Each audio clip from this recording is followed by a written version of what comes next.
So we're in the third hour. As I reflect back, continue to reflect back,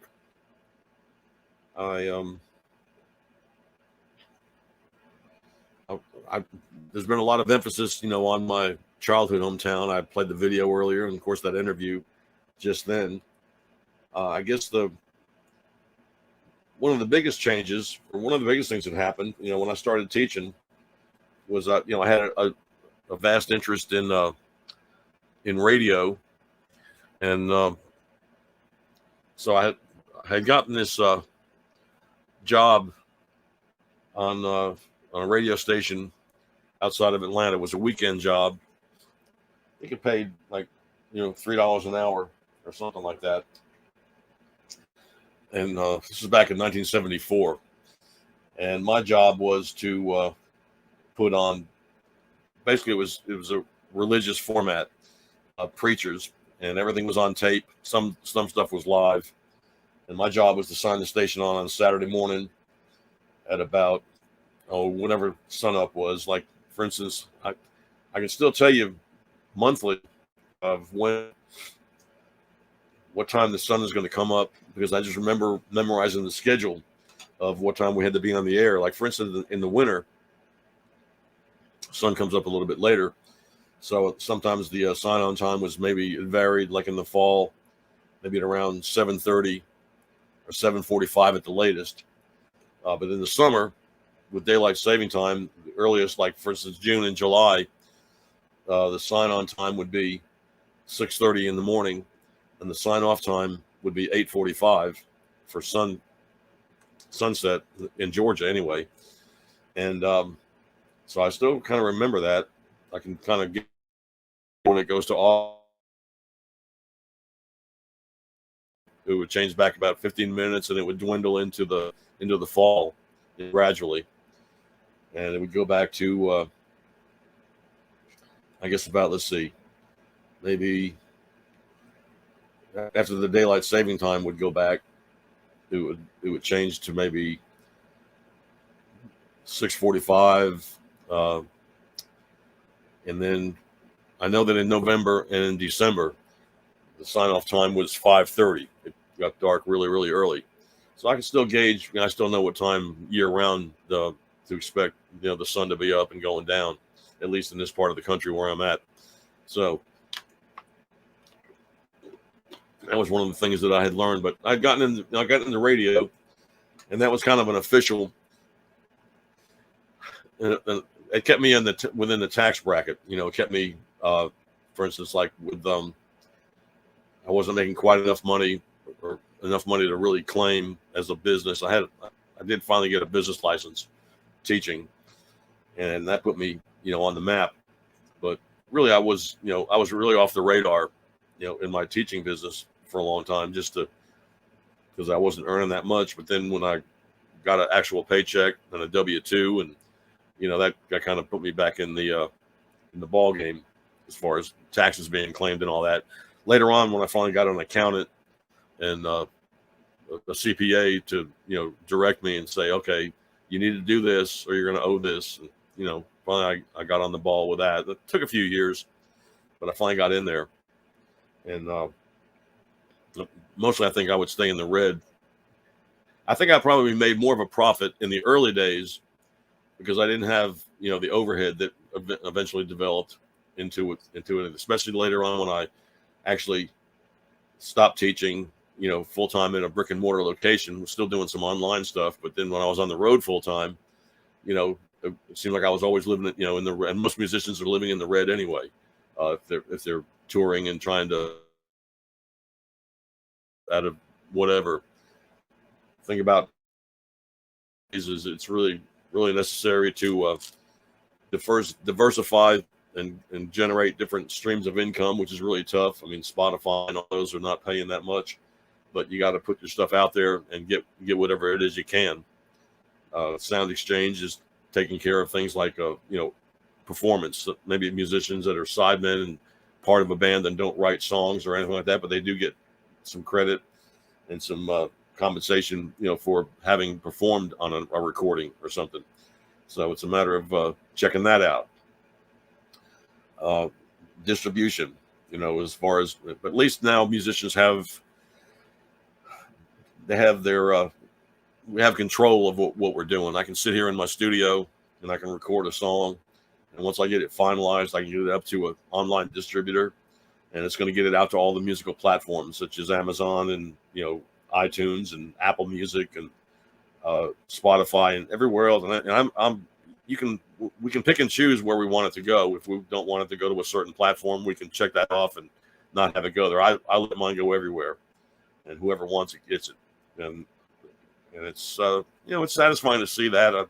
I see some little royalties trickle in from international play. I think I get more airplay around the world than I do probably sometimes in the U.S. on some things. But there's a lot of stations in Germany and Austria and Australia that are listening to my stuff, and I'm very pleased with that. And I'm in touch with a lot of folks around the world, which is something you don't really get back in the day when we had to strictly rely on terrestrial radio and looking at the world through a windshield, on the road.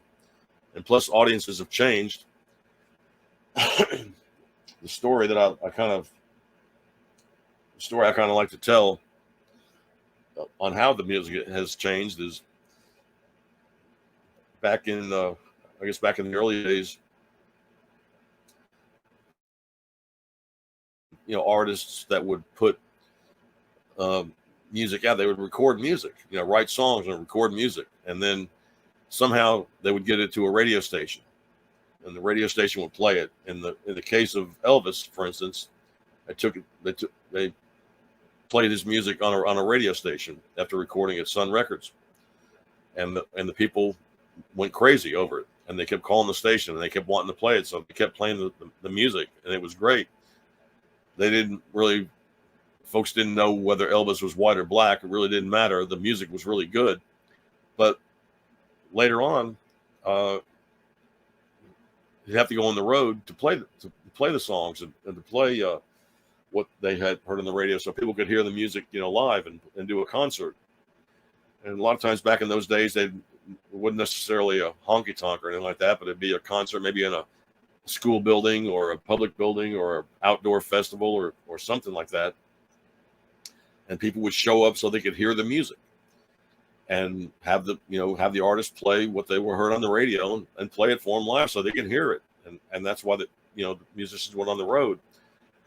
And back in those days, there was no other distractions. It was, you went to hear that music, and that's what you heard, and that's what you wanted to hear, and you listened to it, and you screamed and yelled and had a good time, and you heard the music. In this day and age, with the technology and what we have now, there's a whole lot of just a lot of other noise out there. And I don't mean noise in a bad way. I'm just talking about noise as far as other stuff happening, other distractions, other things, games and news and social media and just all kinds of stuff that's out there. So to rise above that, it's tough to do. You can't just really run out on the road anymore and gather a crowd. I mean, I guess you could.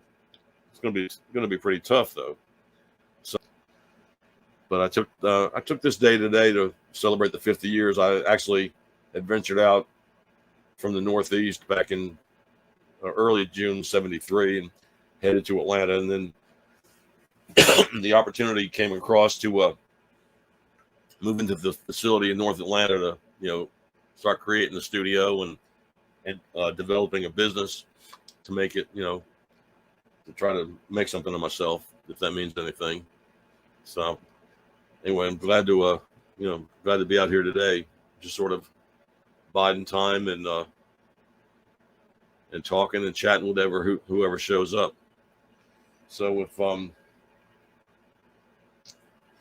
I go back into the book here, this is the book that I wrote back in 2015. John Schneider showed up back in the interview that aired a little while ago. I think I look back in some of the chapters here, and the summer of '70, which is chapter 5 in the book. I talk about being in Atlanta in the summer of '70 when a lot of the music was happening. And it was the first time I had seen the Allman Brothers Band playing in Piedmont Park. This was a piece I took pride in doing back in around 1994 when I was working with CNN. I did a piece on the Allman Brothers Band Big House in Macon, Georgia. And that's when, this is the early part, when the road manager, Kirk West, it was his residence at the time, but he museum and concert hall and everything else. I'm going to see if we can't show this video right here. This is just the piece that I had done on CNN.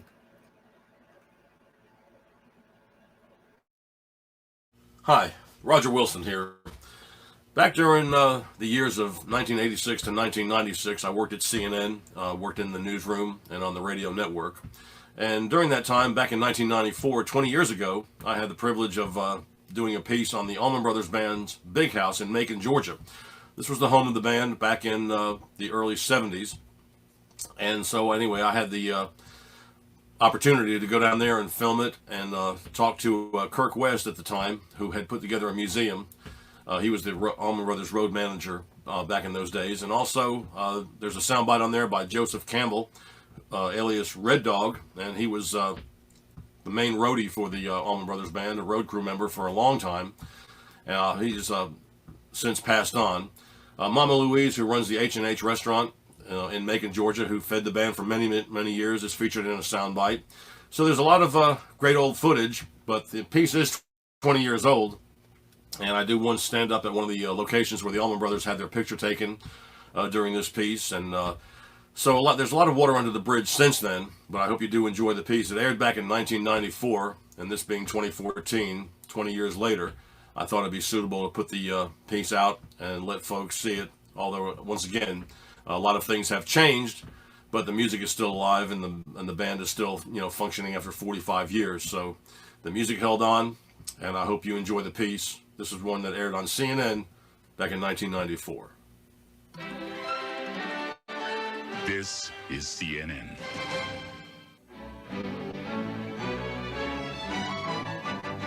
Come along with us as we go door to door on a tour of homes.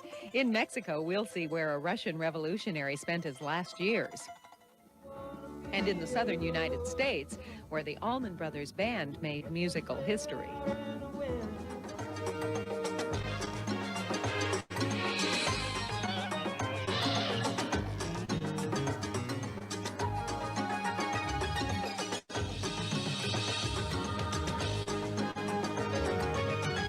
Now, if you happen to have been born a rambling man or woman, this next house will be of special interest to you. A band that might be considered the founders of Southern rock and roll once lived there. And as our cover story shows, travelers may get a chance to stay there as well. CNN's Roger Wilson, a musician himself, filed our next report. In the late 60s and early 70s, Macon was the home of Capricorn Records and the Allman Brothers Band. They've been called the South's premier rock band and the world's greatest live band. 25 years after they hit the scene, fans are getting a chance to see where and how they got their start. We came to Macon, and there was nobody with long hair in Macon, Georgia when we first came here. So there were like 10 of us in a one-bedroom apartment up on College Street. In 1970, bassist Barry Oakley's wife, Linda, rented this house on Vineville Avenue. Band leader and guitarist Dwayne Allman, his brother, keyboardist and vocalist Greg Allman, and their families also made their home in what later became known as the Big House. She said, we felt like we were the fairy princesses and this was the castle. Kirk West is the Allman Brothers road manager. He and his wife Kirsten have bought, renovated, and are living in the Big House. So there's a lot of people who think of the Big House as the Allman Brothers' Graceland. When the Allman Brothers Band lived in the Big House, they went from playing high school proms to filling huge outdoor stadiums. There are people who make pilgrimages to Macon all the time, and naturally, these fans would be thrilled if they could spend a night in Dwayne's room.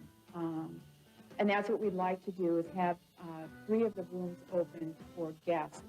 Have it be a little bed and breakfast, rock and roll bed and breakfast, which I think would be great. Kirk West is also considered the band's official historian. He's fashioned a museum of Allman Brothers memorabilia, dedicated to preserving the band's legacy. Pre-Allman Brothers days are here, and then you hit the ground running with the Allman Brothers. The heavy Fillmore days, the closing of the Fillmore East, the Allman Brothers were the last band to play at Fillmore East.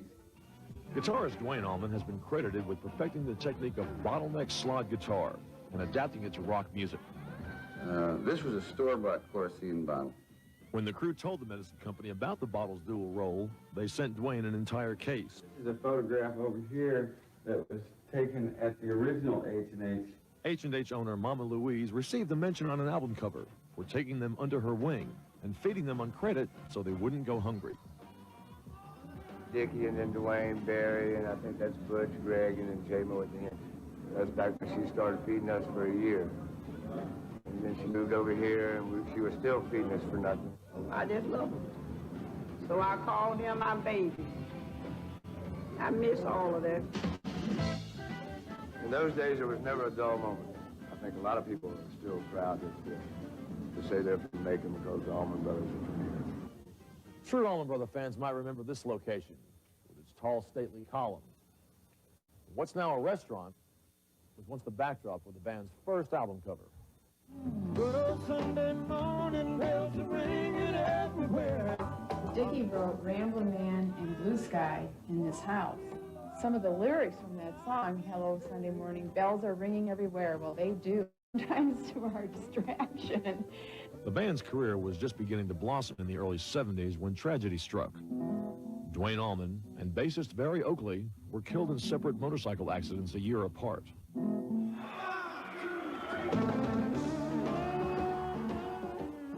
It's a celebration. It's not a memorial.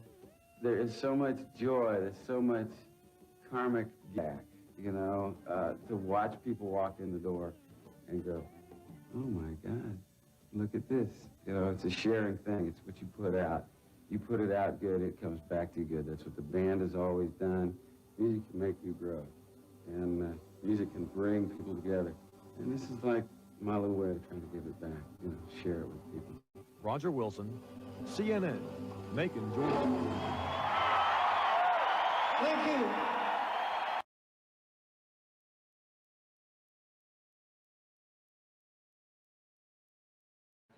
All right, back. So that was,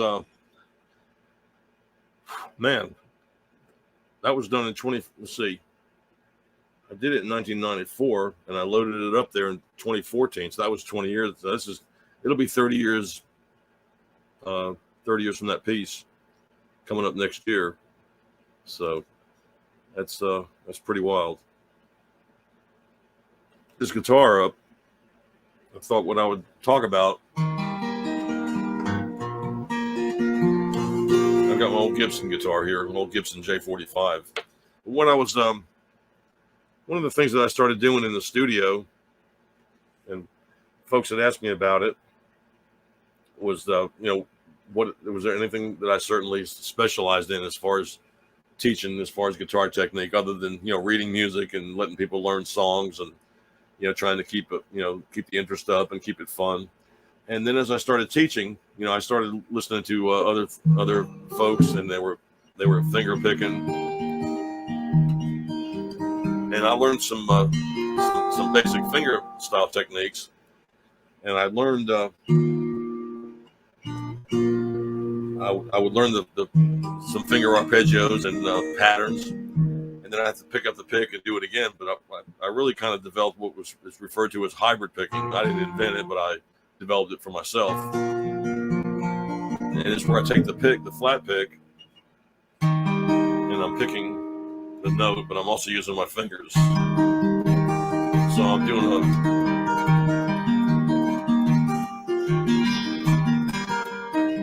and whereas a lot of times you would use like in classical, I still study classical guitar, but you'll use the thumb, index, middle, ring, finger.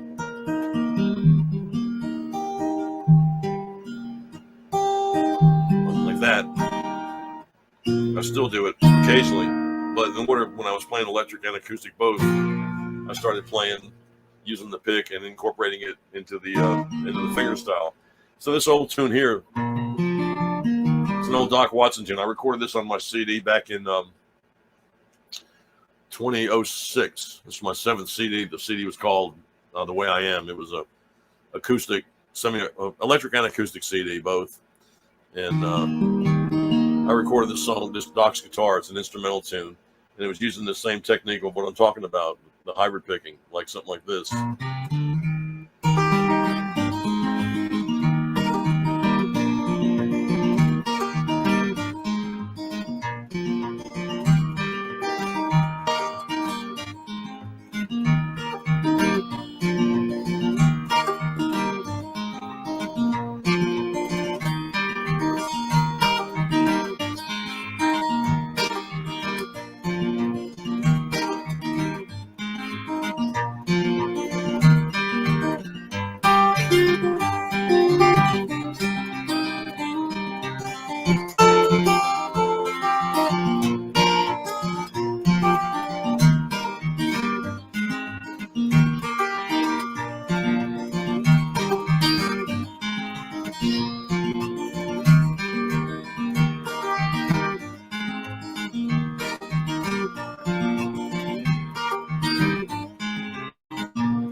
So that's called Dusk guitar. It's in the key of C, really is in the key of E flat, since I'm capoed up to the 3rd fret, and then I'm playing the pick and using my fingers. And that was that's one of the techniques that I really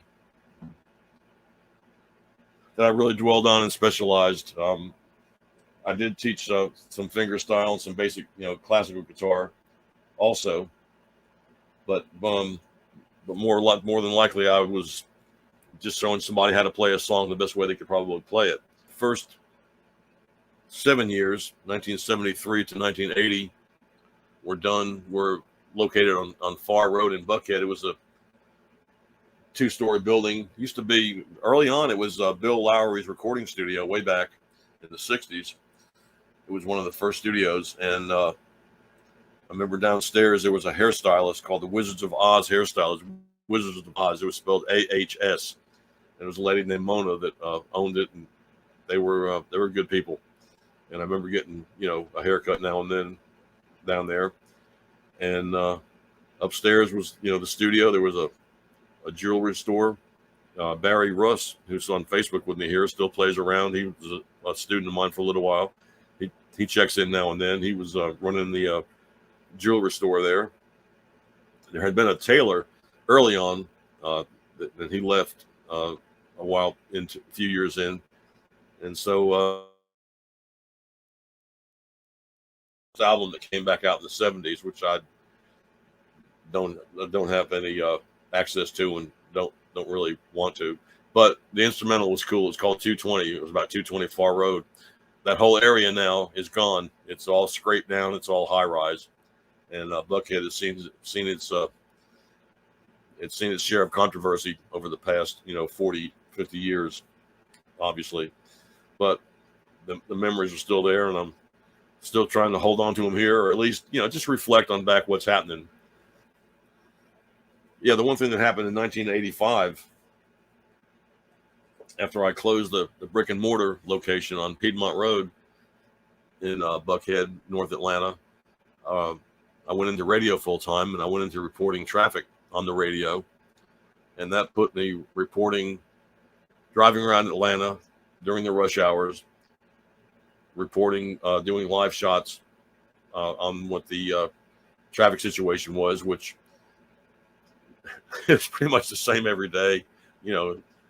I-75, was backed up, and some things never changed. 285, and now things, where I-75 was only, 4 lanes back in the day. Now it's like 12 or something like that.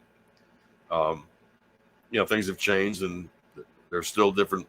I still remember a lot of good alternate ways to get around, you know. But if you build the lanes, they're going to fill up. So they keep building the lanes and they keep filling up.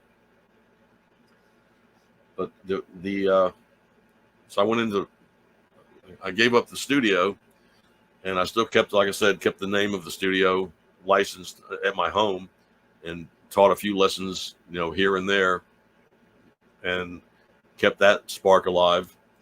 And then I was working for one radio station, and by working for Metro Traffic, my voice and the reporters that were working with me, our voices were heard on about 20 radio stations on a network, doing intermittent traffic reports.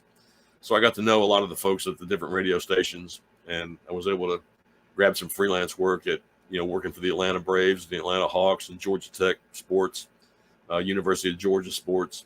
Just a lot of different opportunities that surfaced because of that contact. It was a lot of fun too. I was really flexible. I was able to do a lot of different, you know, in addition to traffic reporting, some news reporting, editing, board operations, live remote broadcast, you know, on site, setting up. Back then they used what was called a Marty transmitter. Now everything is pretty much digital and online and cell phone and all that. Before then, that wasn't happening. And there was this antenna we called a Marty antenna. We'd take it out to the site and we'd raise it up about 30 feet, and direct it back toward the radio station so they could get the live shot. And then we'd test it out. And that's how things were done then, live. And there was things done from Peachtree Road Race, you know, live from Piedmont Park. And there were different remotes that were done, you know, all over town from different locations. Some maybe restaurant bars, you know, had a monthly broadcast or something like that. So there was a lot of great stuff going on in live radio that I was, you know, fortunate to be part of. And it just, it was a lot of fun. You know, nobody was getting rich or anything. Maybe somebody was, but I wasn't. And it didn't matter because I was having fun and still able to make a living and raise a family. I want to show you one of the videos of one of the songs that I wrote about being on the road. I remember I was driving out through, I think through Colorado. I think I started writing this song somewhere in Colorado, and then I was out to the West Coast, and I went up to Washington and Oregon, came back down through California, ended up in Arizona. And during the course of all that time, I had a pad to the right of my seat in the van where I could just kind of scribble something down as I thought about it. And I wrote this song here called Rolling Down the Road, and then I shot a lot of the video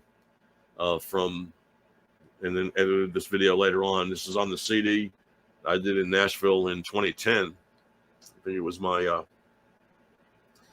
believe this was my 9th CD. It was called The Rainbow Up Ahead. It was more of an Americana thing. It wasn't really that much blues influence. It was just all original stuff that I had written and put down. And this is the video called Rolling Down the Road. I'll go ahead and share this with you.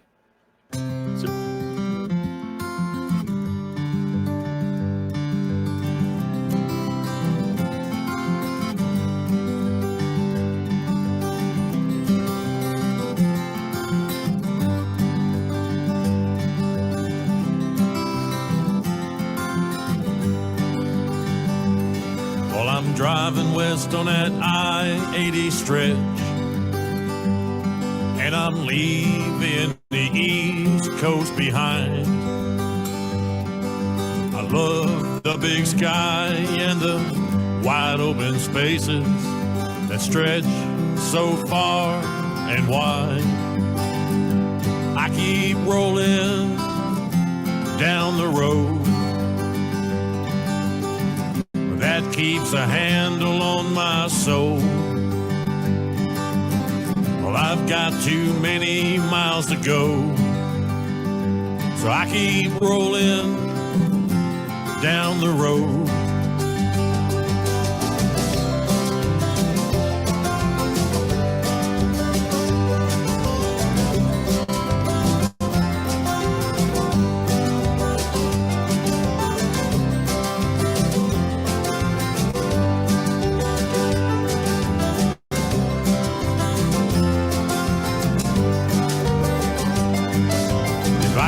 Get through Reno and avoid the casino, well, I'll be doing fine. Me and my guitar trying to get there on time. So I keep rolling down the road that keeps a handle on my soul. I've got too many miles to go, so I keep rolling down the road.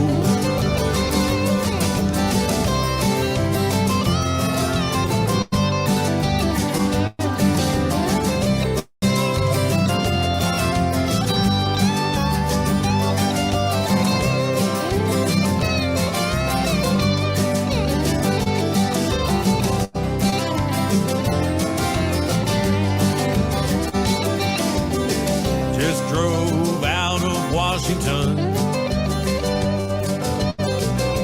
Now I'm passing through Oregon. I'm just having too much fun.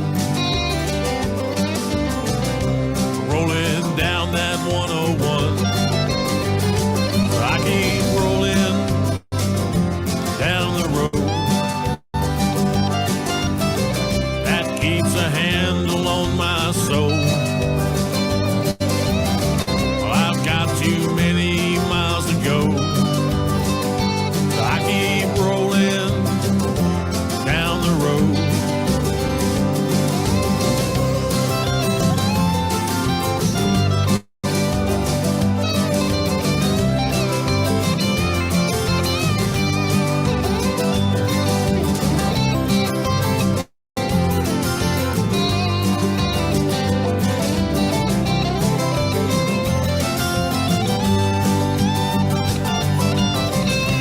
When I think of friends I've known, and so many that are gone, we travel through this world alone. At the end, life still goes on. So I keep rolling down the road that keeps a handle on my soul. Well, I've got too many miles to go, so I keep rolling down the road. So I keep rolling down the road.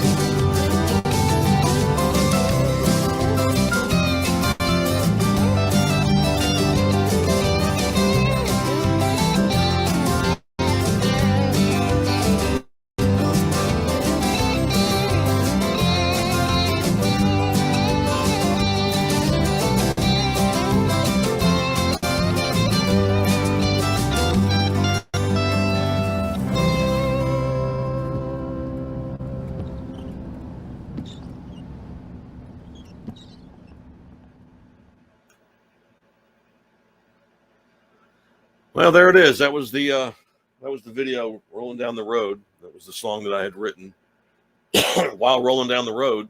I guess that was it was so funny. When I did that song, it was it was kind of like a melody was like more or less, following me at the time.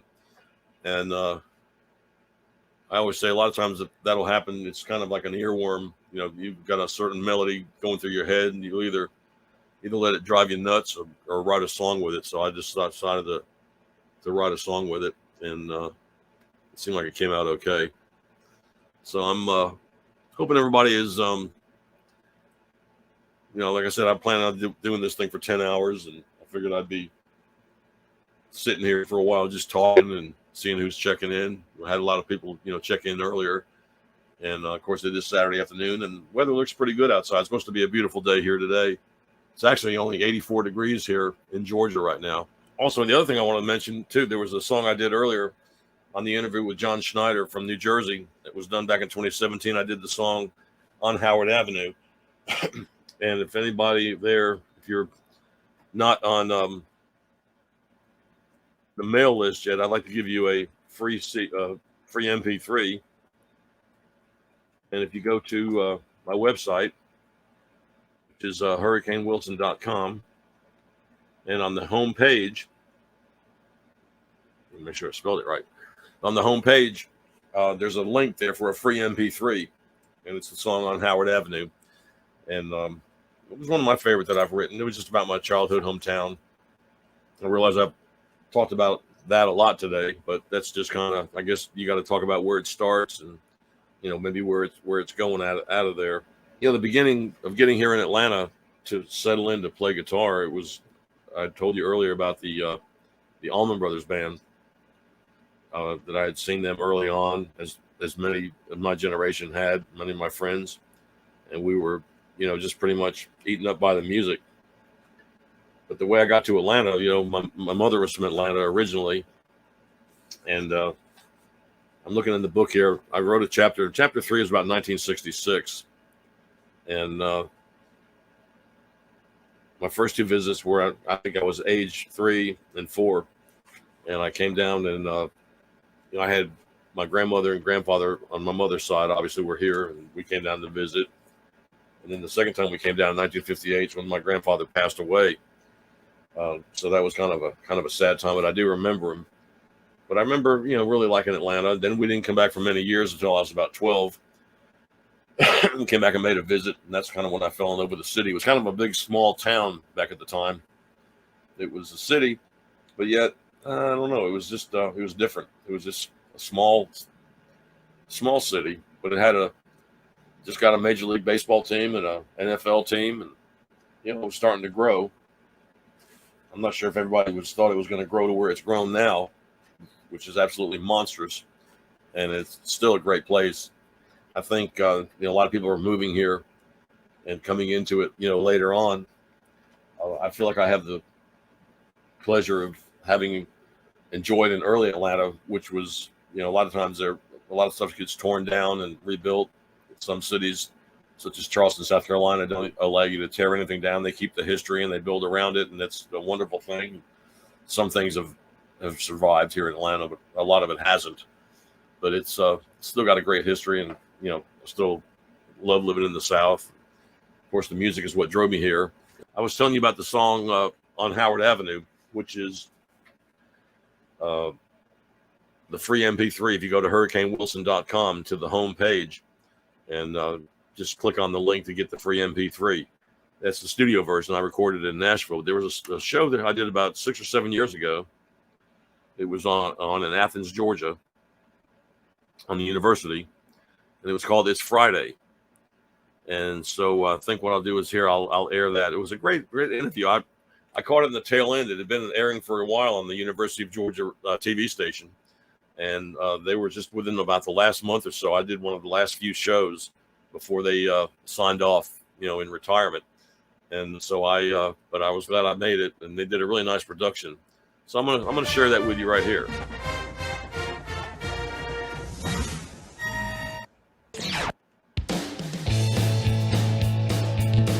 From Georgia's international music capital, Athens. Celebrating live musical performance and hosted by Rob Holmes.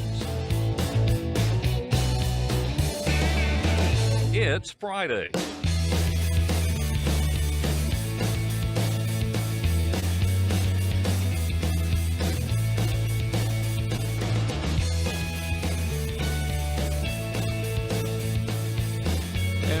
Now, as I mentioned earlier, it's time for this edition of It's Friday, which is very, very dependent on the guitar. To continue with somebody who's with us for the very first time, Roger Hurricane Wilson. Glad you're here. Thank you. Be here, Rob.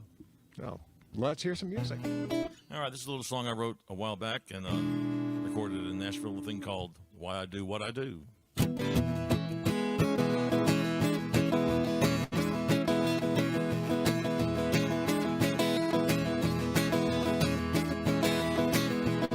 Started playing music cause it was fun. It was nothing I loved doing better under the sun.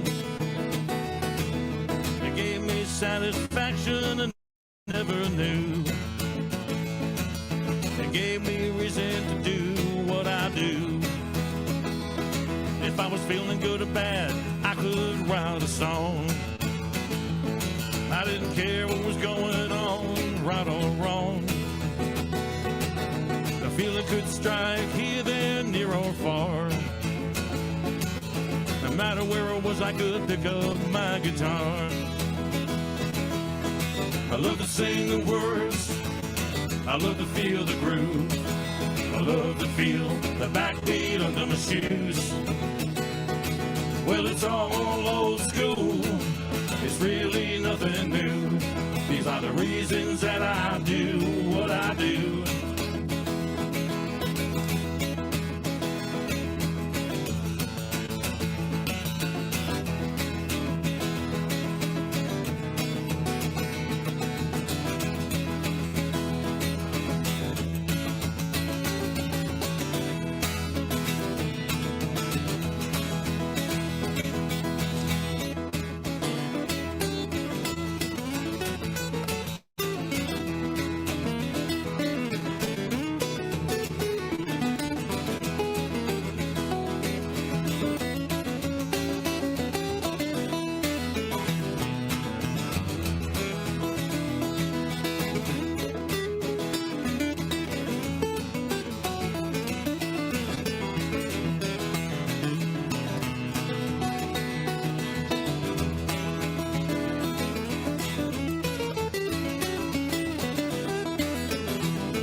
Could not do for myself.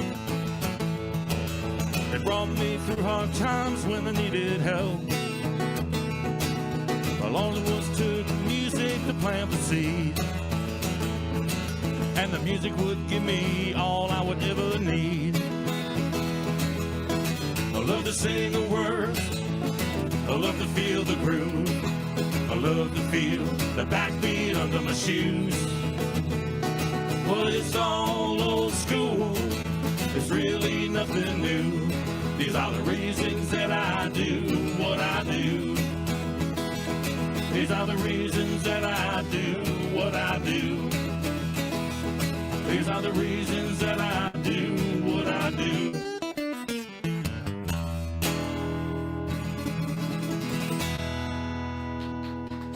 Roger Hurricane Wilson here on It's Friday. Thank you very much. For the benefit of our radio listeners and maybe even television viewers as well, I think we need to explain the Hurricane Choir that was singing along with you there. Well, you only had to pay them once, and they don't talk back to you. That's great. Yeah, this is all just you. Your Correct. One voice and your guitar, but you're running your voice through an effects processor that I've got a harmonizer here. I've got it set to an upper female vocal harmony, which is what I like, and then I've got a little loop station that I can kick in the rhythm. And the one time I went around the rhythm and played that rhythm, I was recording that. Then I kicked it back out so I could go back and play lead with it, and it kind of keeps my chops up a lot better. So you're a very busy guy playing solo this way. And some days are better than others too, because if you kick it in on the wrong, like just a fraction off, then you're done. But oh, I bet. So we'll try to keep it in the groove here today. Yeah, I mean we've seen in the movie a few years back how Ray Charles managed to sing backup behind his own voice, but it took multiple takes for him to do that. But you're doing it all at the same time. Well, I'm trying to, for sure. All right, well, just continue. All right. Well, I got a couple of different things here. 2015 is the 50th anniversary of the song Eve of Destruction that was released back in 1965 by Barry McGuire. And I took it upon myself to recut the song. And, of course, it's available on all the download sites. But it's called Eve of Destruction 2015. And it kind of, a song after all these years, it's amazing how relevant it still is with maybe changing a couple of words. So that's Eve of Destruction 2015.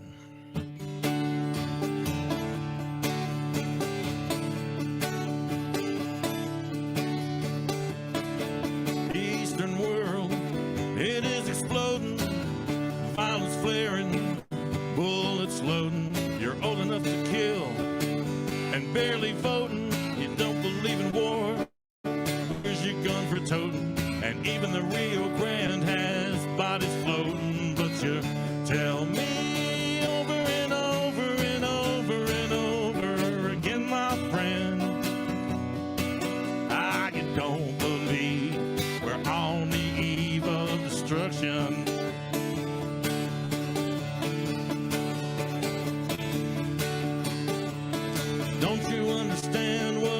trying to say? And can't you feel the fear that I'm feeling today?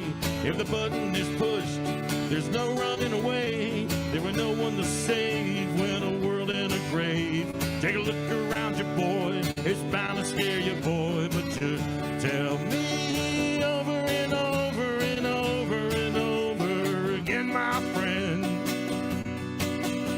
You don't believe we're on the eve of destruction.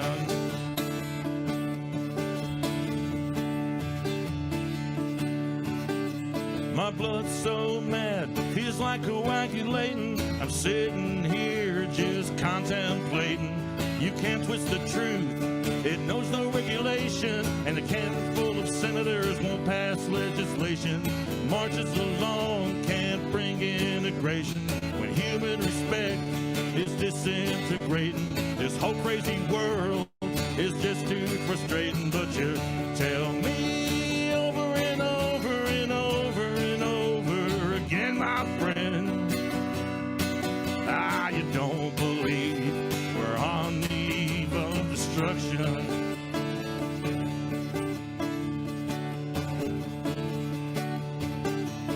Think of all the hate there is in North Korea.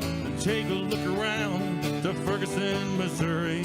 You may leave here for 4 months in space, but when you return, it's the same old place.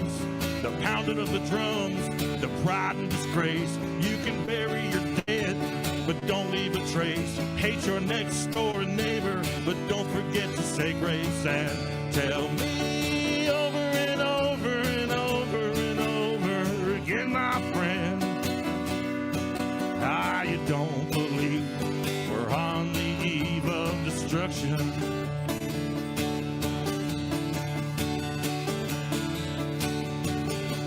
You don't believe we're on the eve of destruction.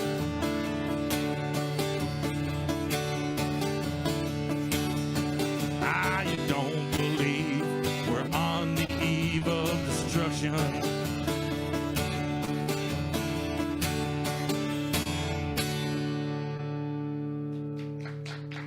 Roger, Hurricane Wilson. Thank you.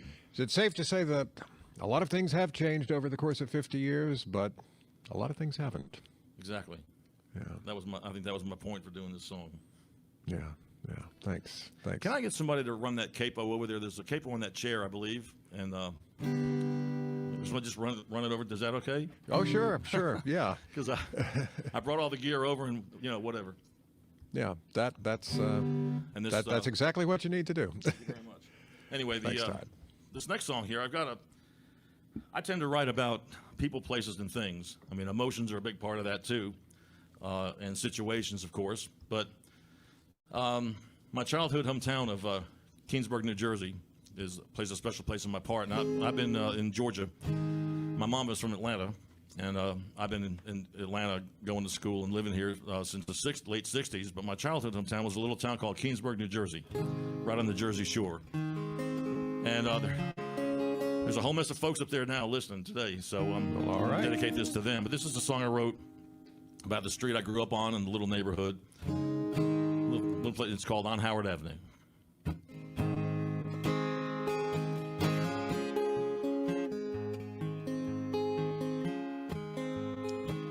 I remember him leaving to go to work each day. My daddy had to drive 2 hours each way. In the evening, I would see him turn the corner in the 52 Dodge. He'd park it on the street. We didn't have a garage. All us kids would ride bikes, play ball, and climb trees. We had our share of scrapes and skinned up knees. When things would get better in the afternoon, we'd hear the bells of the ice cream man. He'd be coming soon. It was a simple time in my neighborhood. We were by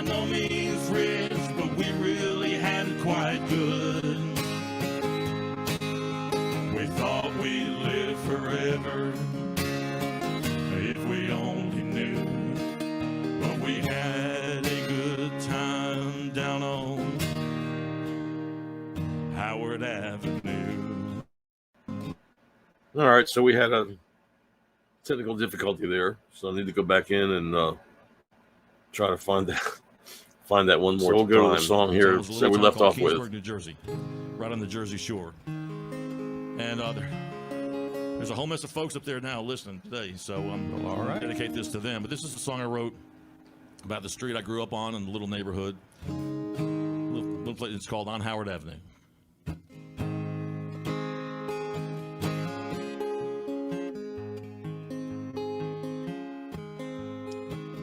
I remember him leaving to go to work each day. My daddy had to drive 2 hours each way. In the evening, I would see him turn the corner in the 52 Dodge. He'd park it on the street. We didn't have a garage. All us kids would ride bikes, play ball, and climb trees.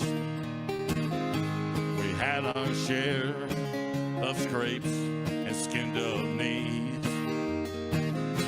But things would get better in the afternoon. We'd hear the bells of the ice cream man. He'd be coming soon. It was a simple time in my neighborhood. We were by no means rich, but we really had it quite good. We thought we'd live forever if we only knew. But we had a good time down on Howard Avenue.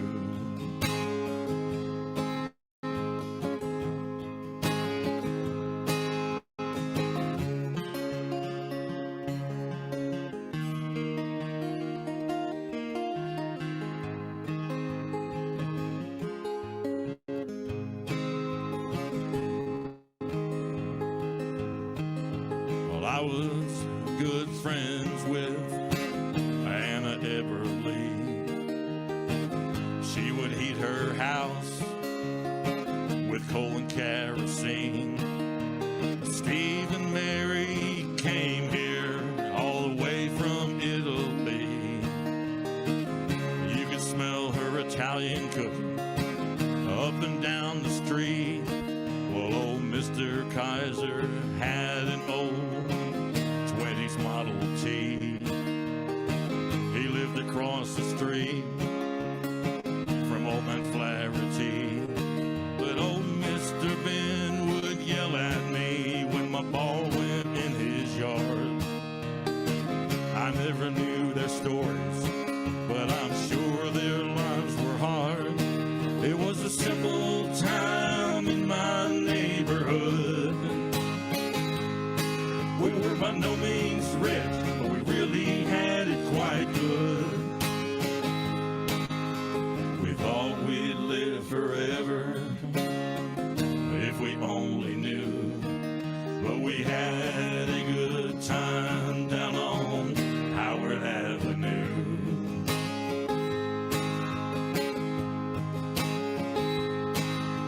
We thought we'd live forever if we only knew. But we had a good time down on Howard Avenue.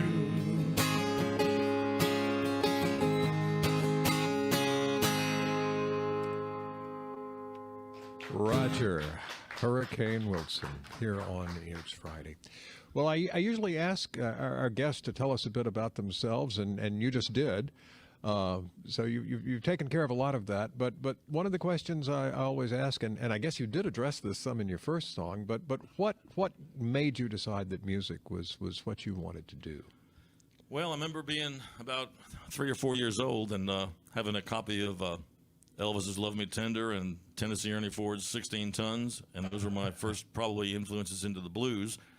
But then I remember when I was 9 years old, there was a kid that I was in Cub Scouts with taking guitar lessons. And I thought that would be kind of cool. So I asked my mom, I said, would you, and I didn't know anything about it, but when the teacher pulled out the guitar and started tuning it up and doing the old thing there, it just kind of grabbed me. And I used to make my teacher really mad because I would go and play stuff I wanted to play and not play the lessons that he taught, told me to play. Yeah. But it always came natural to me, and I was able to pick up stuff by ear. But then I ended up with a teaching career of over 40 years, so I'm doing a little bit of both of that. But I just always loved music, and it just came natural. Does that mean you understand some of the frustration your teacher felt back then? Oh, yeah. Well, and as a matter of fact, I do a lot of things different than, than he did. I started out teaching the same approach, teaching, kids how to read music and everything from the basics. But that as technology progressed, now it's everywhere, and there's all kinds of ways to play the guitar. It can be the hardest instrument in the world. You can strum a chord, or you can try to be like Andres Segovia and play classical, just spend years like trying to do one lick. So it's an amazing instrument to me. Yeah. All right. I think you've got a few upcoming appearances. They're not exactly local to the Athens area, but they're not too far away that it'd be worth letting our listeners and viewers know about. Could you tell us a bit about those? Wednesday night on June 17th, I'm going to bring my band in, the Hurricane Homeboys. I'm going to bring them into Rocco's Pub over in Jasper, Georgia, on Wednesday night, the 17th. Then I'll be doing a solo early set at Steve's Live Music in Sandy Springs. That'll be on Saturday, June 27th, and it'll be the early show at about 6:30 or so. I love doing the early shows, and that's always a lot of fun.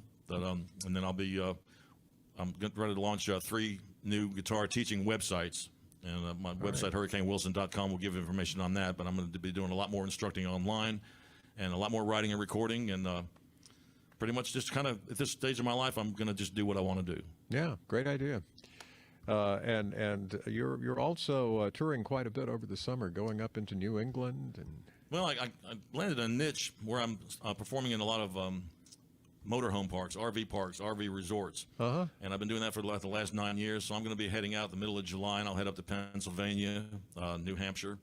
And then I'll be heading out to Ohio and Illinois. And just going to be some sporadic dates and writing some songs. It's really a way to get away, and I can write and put some material together and to start recording when I come back. Nice. All right. Well, what's next? I got a little tune here that I think the folks at the Athens area would relate to, as well as the Atlanta area. Everybody, of course, has been to the Varsity, right? And most likely.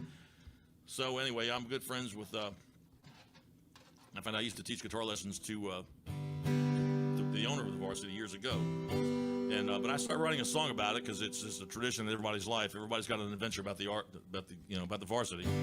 And so I wrote a song about it. All right. Called Out the Varsity. In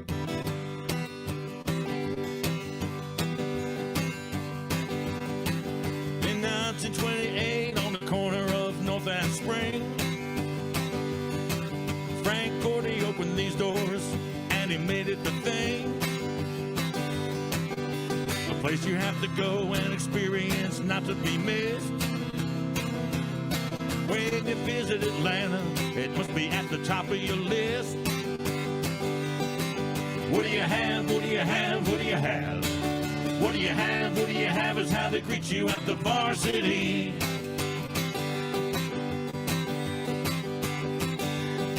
Well, have your money in your hand and your order on your mind. Don't stand there thinking, 'cause they ain't got that kind of time. They get your order up fast, they ain't messing around. They get it right the first time, better than anyone else in town. What do you have, what do you have, what do you have? What do you have, what do you have is how they greet you at the Varsity. Hey.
nothing like it anywhere.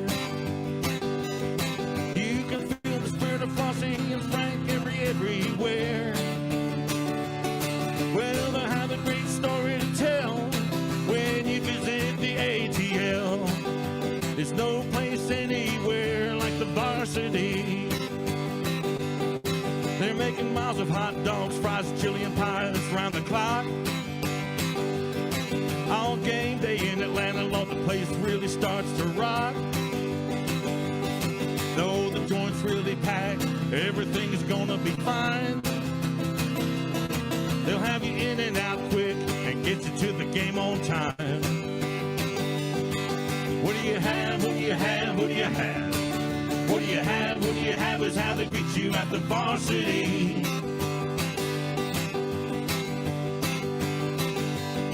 What do you have? What do you have? What do you have? What do you have? What do you have is how they greet you at the varsity.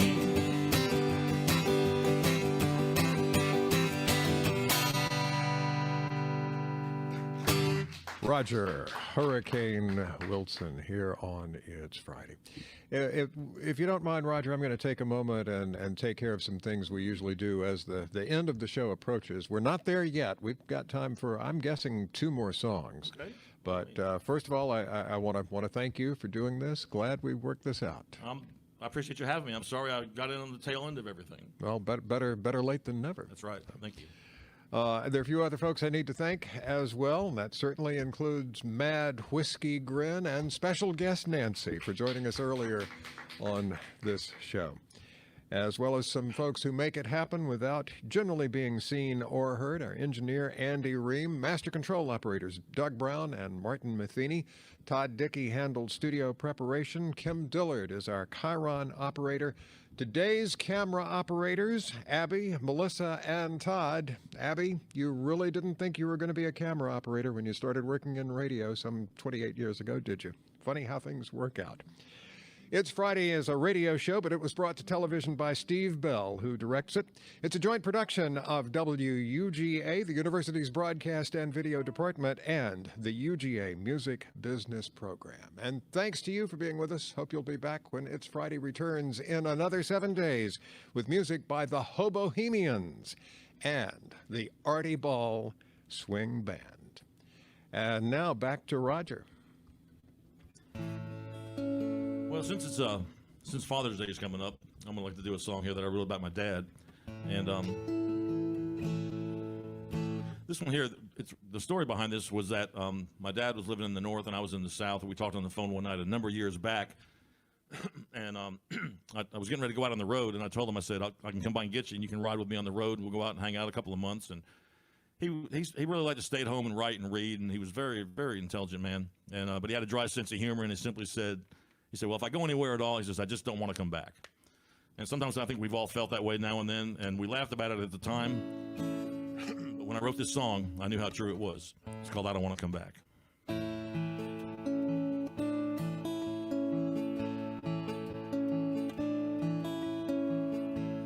Happy desires and plans it seemed, but all they really were nothing but dreams. His writings and books and thoughts were always near. When he made up his mind, it was always clear. He never cared to go anywhere. He was always content to stay right there. He always said someday we will, but I knew that day would never appear.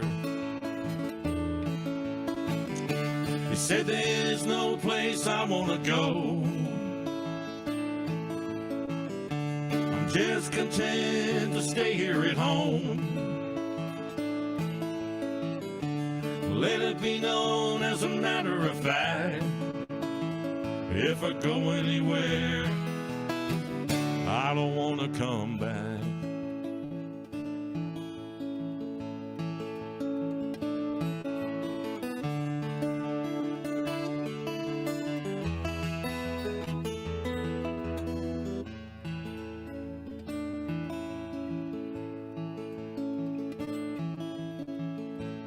Years rolled by and I left home.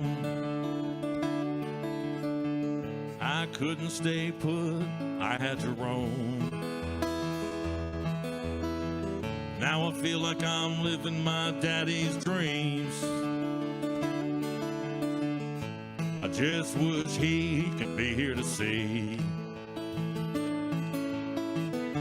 Say there's no place I wanna go. I'm just content to stay here at home.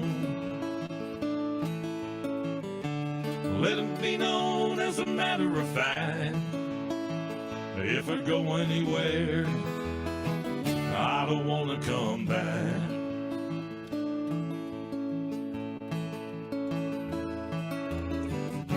Now when I think of him today, I see he finally got his way. Day he went out that front door, I knew he wouldn't come back anymore. He said there's no place I wanna go. I'm just content to stay here at home. Let it be known as a matter of fact, if I go anywhere, I don't wanna come back.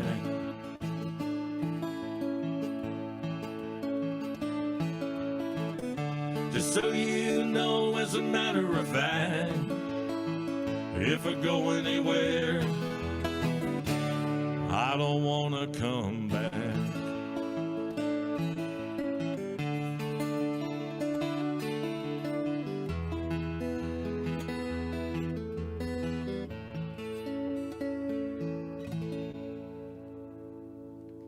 Roger Hurricane Wilson on It's Friday. Find out more about him at hurricanewilson.com. We probably won't hear another song in its entirety, but if we can hear as much as time permits, that would be a great way to finish things up. Here's a little thing called, this is one of the old traditional thing, goes way on back. You might have heard this by Hot Tuna years ago.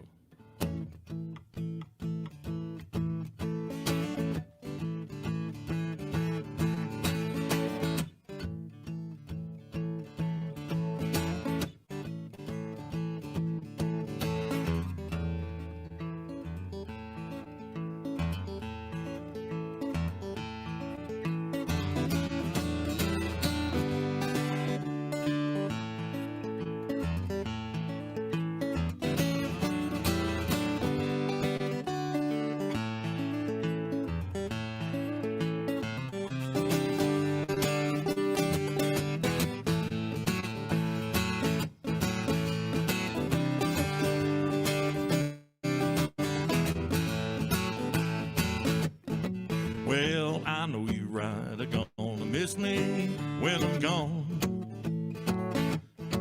Well, I know you right, are gonna miss me when I'm gone. Gonna miss your daddy rolling in your arms. Gonna miss your daddy rolling in your arms. Well, loving you, baby, it's easier than rolling a veil log. I said loving you, baby, is easier than rolling a veil log. I want to be your man, I don't want to be your dog. I want to be your man, I don't want to be your dog.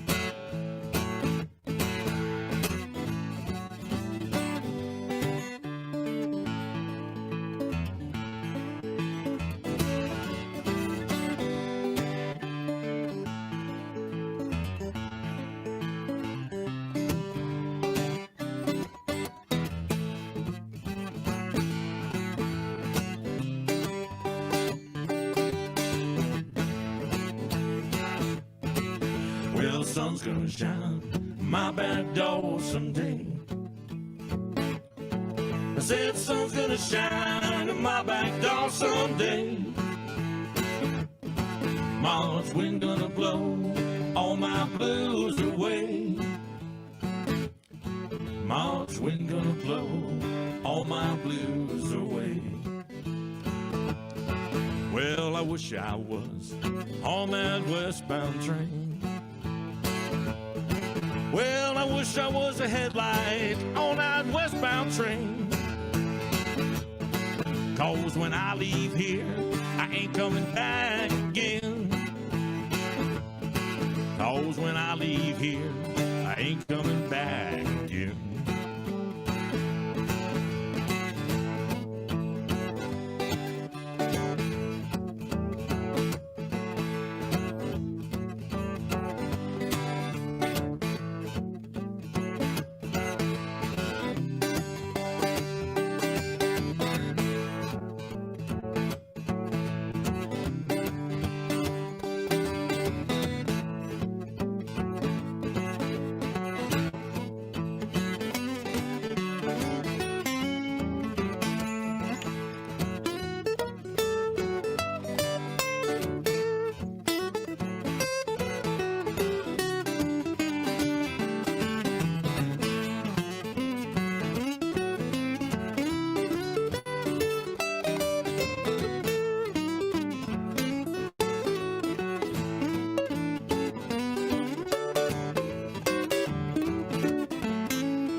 Shine my back door someday.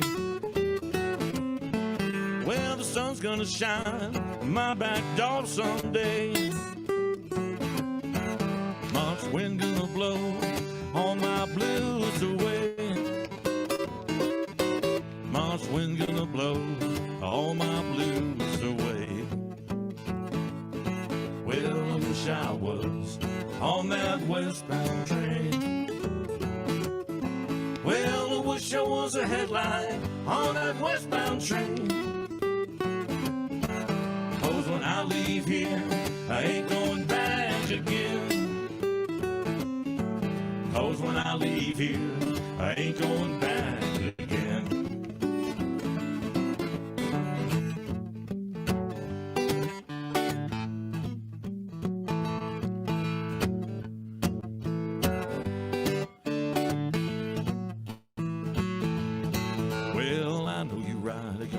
Me when I'm gone.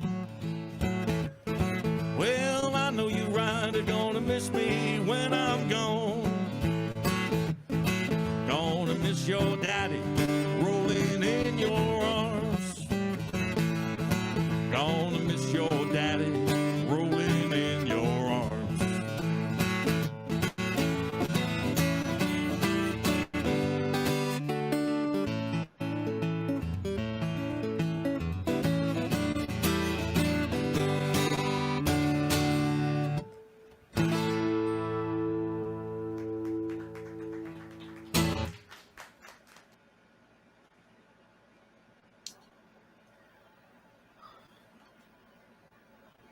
All right, there you have it. That was a broadcast from the University of Georgia. I believe that's around 2014. Man, time's flying by.